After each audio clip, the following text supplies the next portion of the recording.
জীবনের সবচেয়ে গুরুত্বপূর্ণ সময়টা হলো যুবক বয়সে। আপনার মধ্যে যখন যৌবন চলে আসবে, সেই সময়টা আপনার জন্য খুবই দামি। এটা দুনিয়ার জীবনে, আখিরাত জীবনে উভয়টাতে। আপনি যুবক বয়সে দুনিয়াবি কাজ করলেও আপনার লাভ, আখিরাতের কাজ করলেও লাভ।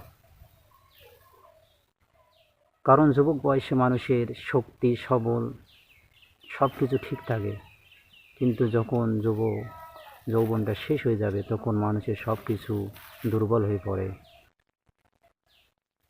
এই যৌবন বয়সে আপনি যে কাজটা করতে পারবেন, বৃদ্ধ বয়সে আপনি সেই কাজটা করতে পারবেন না। এই জন্যই যৌবনের মূল্যায়ন করো। এই যৌবন বয়সটা আমরা বিভিন্ন রকমের কাজকর্ম, খারাপ কাজকর্ম করে শেষ করে দিতেছি। এই যৌবন বয়সে আমাদেরকে আল্লাহ তাআলার ইবাদত বন্দেগীতে কাটাইতে হইবে। আল্লাহ তাআলার ইবাদত বন্দেগীতে কাটাইতে পারলেই আমরা সফলতা অর্জন করতে পারব। কারণ আমার আপনার মতো কত যুবক কত মারা যাইতেছে প্রত্যেক দিন। আপনি প্রত্যেক দিন নিউজ দেখেন, পত্রিকাতে কত যুবক মারা যাইতেছে। কেউ বা রোড অ্যাক্সিডেন্টে, কেউ বা বিভিন্ন রকম অসুখ বিসুখ, যে বিভিন্নভাবে মারা যাইতেছে।